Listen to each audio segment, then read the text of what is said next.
ஒரு துர்பாக்கியசாலின்னா அது யாருன்னா நான் தான். ஏன்னா எனக்கு நாட்டிலையும் சுகம் இல்லை, காட்டிலையும் சுகம் இல்லை.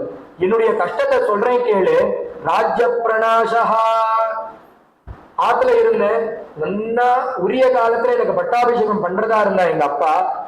அந்த சமயத்துல ஒரு அம்மா கேட்டா, என் குழந்தைக்கு வேணும் இந்த 14 வருஷம் இவன் காட்டுக்கு போகணும்னு இல்ல, நாட்டுல இருந்து விரட்டி விட்டுட்டா ஒரு அம்மா.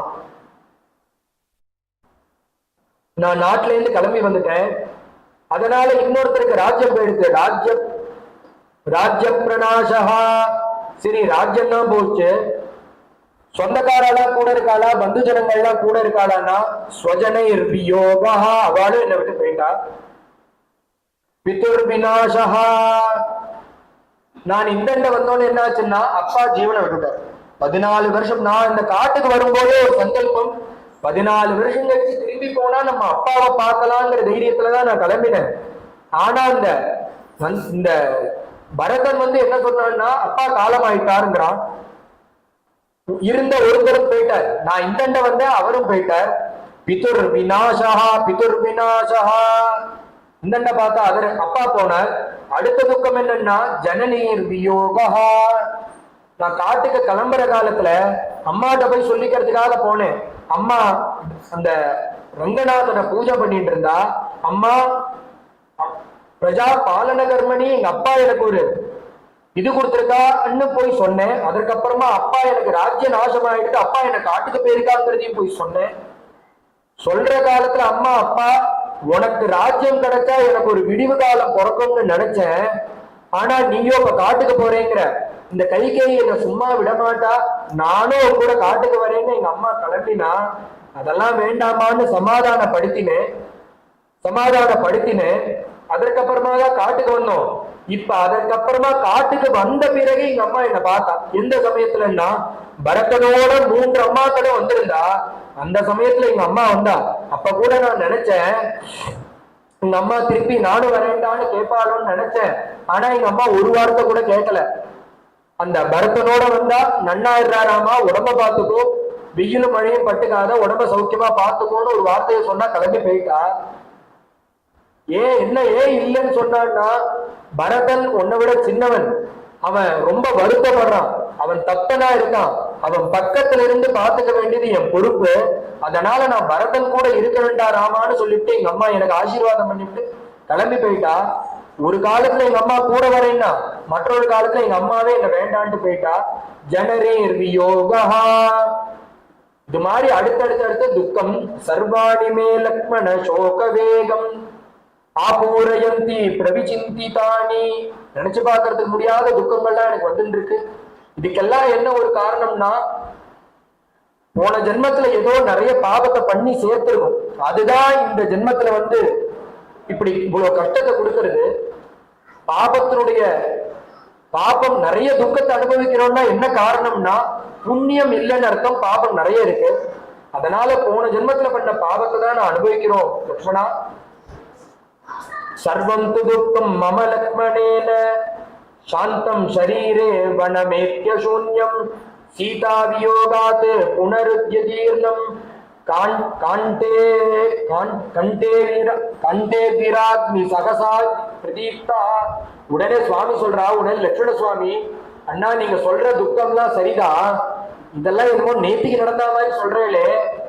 இப்ப நீங்க சொல்றது பரதன் பேசினது, அம்மா உங்ககிட்ட பேசினது, அப்பா காலமானது, இதெல்லாம் 13 வருஷத்துக்கு முன்னாடி, காட்டுக்கு வரத்துக்கு முன்னாடி நடந்த செய்தி.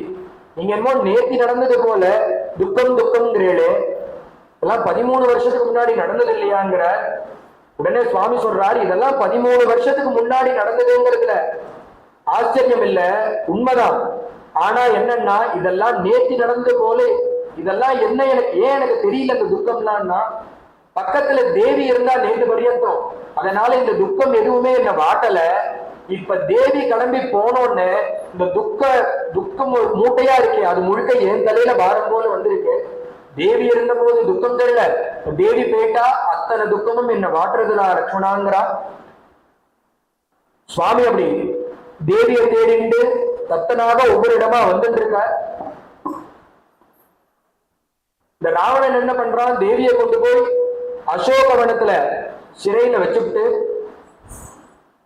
அங்க தேவி இருந்துட்டு இருக்கா. ராமர் ஒவ்வொரு இடமா தேடிட்டு வர, யுத்தம் பண்ணி யுத்தாதித்யம் பண்ணி இந்த ஜட்டாயுசு கீழே கிடக்க சுவாமி பார்க்கிறார், யாரோ ஒரு ராட்சசன் ஒரு பட்சி ரூபத்துல இருக்கான், அவன் தேவிய முழுங்கிட்டு நகர முடியாம கடக்கான்னு நினைச்சிட்டு சுவாமி பக்கத்துல வந்து பார்க்கிறார். ததரிஷ பக்ஷிதம் பூமு சதுகார்த்தம் ஜட்டாயுஷம் வைதேகி மமச்ச பிராணா ராவணேனோ பயம் கிருதம். இந்த ராமரை பார்த்தோன்னு அந்த ஜட்டாயுஷு அழறது.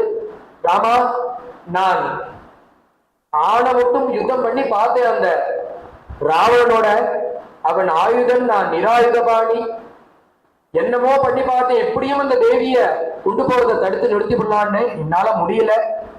அவன் வைதேகியை மட்டும் கொண்டு போல மமச்ச பிராணா, என்னுடைய பிராணனையும் சேர்த்து கொண்டு போயிட்டான்னு ஜட்டாயுசு சொல்ல, உடனே ராமன் என்ன பண்ணார், ஜீவனை விட்டுடுத்த அந்த ஜட்டாயுசு ஒரு பட்சி அத மடியில எடுத்து போட்டுட்டாரா.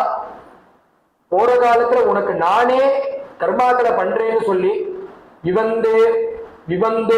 விவந்தோ நாம முகூர்த்தோசோ சத காக்குஸ்தனா புத்தியதா தொத்பிரியாம் ஜானகி ஹிருத்வா ராவணோ ராட்சசேஸ்வரா. போற காலத்துல இந்த ஜட்டாயு சொல்றது விந்தியோ நாம முகூர்த்தோ, அவன் எடுத்துட்டு போன முகூர்த்தம் இருக்கே, ராவணன் அழிச்சுட்டு போன முகூர்த்தம், அந்த முகூர்த்தத்துல யாரு எந்த ஒரு வஸ்துவை எடுத்துட்டு போனாலும் அதை மூர்ந்து கூட பார்க்க முடியாது, அந்த வஸ்து அவனுக்கு வசப்படாது. அதனால கவலைப்பட வேண்டாம் ராமா, இந்த திக்கு வழியா தான் அவன் போயிருக்கான், அதனால நீங்க கவலைப்படாதீங்க, அந்த பொருள் உங்ககிட்ட ஹானி இல்லாம திரும்பி கிடைக்கும்னு சொல்லிட்டு ஜீவனை விட. தேவி போற காலத்துல என்னன்னா, இந்த யுத்தம் முடிஞ்ச பிறகு தன்னுடைய ஒரு பக்கத்தினுடைய மூக்குத்தி தோடு ஆபரணங்கள் எல்லாத்தையும் ஒரு புடவை தலைப்புல கிழிச்சு அதை புடவை தலைப்புல வச்சு கீழே போட்டிருக்கா. ஒரு 5-6 குரங்குகள் ஒரு பர்வதத்துக்கு மேல இருக்கிறத பார்த்தோன்னு அந்த பிரதேசத்துல அதை தூக்கி போட்டுட்டு போயிட்டா. இந்த பக்கம்தான் போவான்னு ஜட்டாயுசு சொல்ல, ஜீவனை விட்டுடுத்து அந்த ஜட்டாயுசு நாமகாரியம் பண்ணி ஜீவனை விட. சுவாமி அந்த ஜட்டாயுச மடியில எடுத்து போட்டு அழறார். அந்த ஜட்டாயுசுக்கு வாக்கு தரார், நான் உனக்கு கர்மாக்களை பண்றேங்கிற. என்ன ஒரு விஷயம்னா, சுவாமி அவ அப்பாவுக்கு கர்மாக்களை பண்ணல, இந்த அதனுடைய பாவம் என்னாச்சுன்னா பண்ண வேண்டிய கர்மாக்களை பண்ணாததுனாலே இந்த விராதனுக்கு சுவாமி சம்ஸ்காரம் பண்றார், இந்த ஜட்டாயுசுக்கு சுவாமி தன் கையால பிரம்மமேத சம்ஸ்காரம் பண்றார். ஒரு பட்சி மரிச்ச ஒரு கழுகு, ஆனால் சுவாமி அதற்கு சம்ஸ்காரம் பண்றார். போறதுக்கு முன்னாடி சுவாமிக்கு அது கேட்கறது, எனக்கு நீங்க என்ன தரப்போறீங்க, இவ்வளவு பெரிய காரியம் பண்ணியிருக்கு, அதற்கு உடனே சுவாமி தன்பாத்தால ஒரு கிஃப்ட் கொடுக்கிறார். என்ன கிஃப்ட்னா, நீ பேர்பட்ட ஒரு கிராம கைங்கரியம் பண்ணி உன்னுடைய ஜீவனை விட்டுருக்க, உனக்கு நான் ஒண்ணு தரப்போறேன். யாகதிர் யஜ்ஞசீலானாம் ஆஜிதாக்னேயஸ்ச யாகதிஹி அபராவர்த்தினாம் யாச்ச பூமி பிரதாயினாம். நீ ஜட்டாயோ, நீ ஜீவனை விட்டதுக்கு மேல போ, ஜீவனை விட்டோன்னு நீ மேல போ. போகும்போது உனக்கு எந்தெந்த லோகங்கள்லாம் கிடைக்கும், எந்தெந்த லோகம்லாம் பிடிச்சிருக்கோ அந்த லோகங்களுக்கெல்லாம் நீ போலாம்.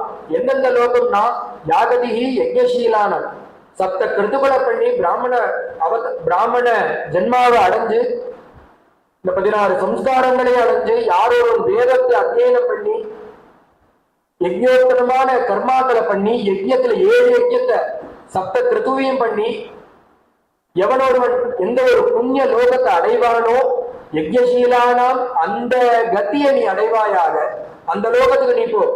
அது மட்டும் இல்ல, ஆஜிதாக்னேயஸ்த யாகதி, வேதத்துல சொன்ன தர்மத்தின்படி செஞ்சு யாகத்தையும் பண்ணி, யாகம் மட்டும் செஞ்சா போறாது, அதற்கு அங்கமான அக்னிஹோத்திரத்தையும் யாரு டெய்லி பண்ணிட்டு இருக்காளோ அந்த அக்னிஹோத்திரம் செய்யக்கூடிய பிராமணால் எந்த லோகத்துக்கு போறாளோ அந்த லோகத்துக்கு போ.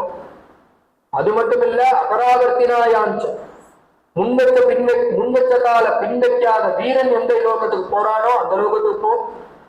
அபராவர்த்தினாம், சன்னியாசிகள் போகக்கூடிய லோகத்துக்கு நீ போ.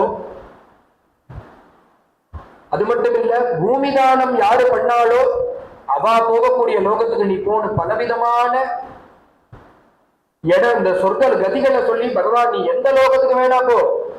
அங்க போய் என்னன்னா உடனே அந்த கழுகை கேட்கறது, நான் மரிச்ச சரீரத்தை கொத்தி திங்கக்கூடிய கழுகு இல்லையா, நான் அங்கெல்லாம் போனேன்னா என்னை யாராவது உள்ள விடுவாளா, விரட்டி விட்டுட மாட்டாளா, அது இல்லாம நான் எந்த ஒரு காரியமும் பண்ணலையோ, என்னை எப்படி அந்த இடத்துல விடுவான்னா, சுவாமி சொன்னா, நீ உன்னுடைய பலத்துல போறியா என்னுடைய பலத்துல போறியா?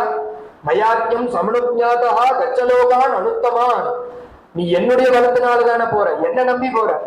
போற காலத்துல உன்னை தடுத்து நிறுத்த யாரும் இல்லை. சுவாமி தான் சர்வேஸ்வரன்கிறத காமிக்கிறார். மனுஷன் மனுஷன்னு சொல்லிட்டு இருக்காரு.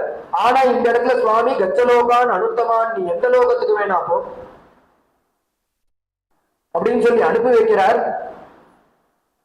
உடனே அந்த கழுகு கண்ணீர்ல ஜலத்தை விட்டுண்டு, எதற்கு எனக்கு இந்த ஸ்தானம்னா, நீ எனக்காக ராமகலிங்கத்தின் பொறுத்து நீ இந்த உயிரை விட்டையோனோ, அதற்காக தான் உனக்கு இந்த சத்கதி. மயாத்தும் சமனுஜாதா கச்சலோகான் அனுத்தமான் கிருத்ரராஜ மகாசத்வ சம்கிருத மயாவிரஜ. அது மட்டும் இல்ல, மற்றொரு வரணையும் தர, நீ காலமான பிறகு உனக்கு சம்ஸ்காரங்களை நானே பண்றேன்னு சுவாமி வாக்கு கொடுத்தார். கொடுத்தது மட்டும் இல்ல, அதன்படி சுவாமி அந்த கழுகுக்கு என்னென்ன, ஜட்டாயுசுக்கு என்னென்ன பண்ணணுமோ சொன்னதுபடி அந்த சம்ஸ்காரங்களையும் பண்றார். பிரம்மமேத சம்ஸ்காரங்கள் பண்றார். இப்படி அவருக்கு மோட்சத்தை கொடுத்துட்டு பகவான் போற காலத்துல ஜட்டாயுசு பிரம்மலோகத்தை அவருக்கு சம்ஸ்காரத்தை பண்ணிவிட்டார். அதே வழியா வந்துட்டு இருக்கிற காலத்துல கபந்தன் ஒரு ராட்சசன் சுவாமியின் லட்சுமண சுவாமி நடந்து வரா. அவனுடைய காரியம் என்னன்னா, அவன் கைக்கு யார் அகப்பட்டு இருக்கானோ அத்தனையும் அவன் சாப்பிட்டுட்டே வருவான். அவனுக்கு எப்ப பசி வருதோ அந்த சமயத்துல கையை விரிப்பா, அதற்குள்ள யார் இருக்காளோ, யானையோ சிங்கமோ புலியோ எது இருந்தாலும் தன்னுடைய பயத்துல அப்படியே அணைச்சுடுவான், அப்படியே சாப்பிடுவான். இப்படி இருக்கக்கூடிய அந்த கபந்தனுடைய கைகள்ல சுவாமியும் லட்சுமண சுவாமியும் மாட்டிவிட்டா. மாங்கி பூதவலிம் தத்வா பலாய ஸ்வயசா சுகம். சுவாமி அண்ணா மாட்டின்ட்டோன்னான்னு லட்சுமண சுவாமி கத்த, இது என்னன்னு தெரியலையே, ஏதோ இழுத்துட்டு போறதேங்கிறா. ரெண்டு பேரும் முடிச்சுட்டா, கையை வெட்டினா அவனை வதம் பண்ணிவிட்டா. கபந்தனுக்கு மோட்சத்தை கொடுத்தார். அவன் யாருன்னா கந்தர்வன். ஒரு சாபத்தினால் இந்த ரூபத்தை எடுத்துட்டு இருக்கான். அவன் அந்த சாப விமோசனமாச்சு கந்தர்வனாக மேல போற காலத்துல சுவாமி கிட்ட சொல்றான், சுக்ரீவோ நாம தர்மாத்மா கஷ்டித் வானரயூதபா. சுக்ரீவன் ஒரு குரங்கு, தர்மாத்மா குரங்குதான் இருந்தாலும் தர்மாத்மா கச்சித் வானரயூதபா. சுக்ரீவன் ஒருத்தர் இருக்கா, அவனை போய் நீங்க பார்க்கணும். அதற்கு முன்னாடி நீங்க போற வழியில இன்னொரு அம்மாவே நீங்க பார்க்கணும். யார் அந்த அம்மான்னா, சபரின்னு ஒரு அம்மா இருக்கா. அந்த அம்மாவை பார்த்து நீங்க தரிசனம் கொடுத்து அவளுக்கு மோட்ச கத்தியை கொடுத்துட்டு போகணும்னு சொல்லி இந்த கபந்தன் அந்த அம்மாவோட அட்ரஸ சொல்ல, இந்த 13 வருஷத்துல சுவாமி என்னன்னா, அப்படி காட்டுல இருந்து ஒரு இடத்துல இருந்து அன்னன்னைக்கு கிளம்புவார். அவருக்கு என்ன லட்சியம்னா, போற பாதையில யார் இருக்காளோ அவளை தரிசனம் பண்ணி அனுகிரகம் பண்றதுதான். ஒரு ஸ்பெஷல் அனுகிரகம் யாருன்னா அந்த சபரிக்கு தான். அட்ரஸ விசாரிச்சுட்டு போறார் சுவாமி. இந்த சபரியனுடைய ஆசிரமம் எங்க இருக்குன்னு சுவாமியை விசாரிச்சுட்டு போறார். தௌ புஷ்கரிண்யாக பம்பாயாக தீரமாசாத்ய பஸ்சிமம் அபஸ்யதா ததஸ்தத்ர சபர்யாரம்யம் ஆசிரமம். சபரியுடைய ஆசிரமம் எங்க இருக்குன்னு ஒவ்வொருத்தையும் விசாரிச்சுட்டு போறார். சபரி ரம்யம் ஆசிரமம். அப்படி ரம்யமா இருக்கக்கூடியதான அந்த ஆசிரமத்துக்கு சுவாமி வர, பம்பா நதி தீரத்துல. அது யாருடைய ஆசிரமம்னா மகந்தருடைய ஆசிரமம். 13 வருஷ காலங்களாக இந்த சபரி அங்க இருந்துட்டு இருக்கா. 13 வருஷமா இருக்காளான்னா, குழந்தையிலேருந்து அந்த மகங்க ஆசிரமத்துல இருக்கா. அவளுக்கு விவாகத்துக்கு ஏற்பாடு பண்றா. விவாகம் பிடிக்கல. அவளோட வேடுவ ஜாதியில பிறந்த குழந்தை. அவள் சின்ன வயசுலயே கல்யாணத்துக்கு ஏற்பாடு பண்றா. பண்ண காலத்துல மறுநாள் காலத்தால கல்யாணம். அந்த வேடுவ தலைவன் என்ன பண்றான்னா, நிறைய மிருகங்கள் எல்லாம் எடுத்துன்னு வந்து வச்சிருக்கான் பலி கொடுக்கறதுக்காக, கல்யாணத்துக்காக. உடனே அந்த சபரி பாக்குறா. அந்த பாட்டிகிட்ட போய் கேட்கிறா, எதற்காக இந்த பிராணிகள்லாம் இங்க இருக்கு, ஆடு மாடு கோழி இதெல்லாம் எதற்காகன்னா, நாளைக்கு உனக்கு கல்யாணம், உங்க அப்பா வேடுவ ஜாதியினுடைய தலைவன் இல்லையா, இதெல்லாம் வர இந்த ஊர்க்காரருக்கெல்லாம் அன்னம் பண்ணி போட போறார், விருந்து வைக்க போறார். அதற்காக இதெல்லாம்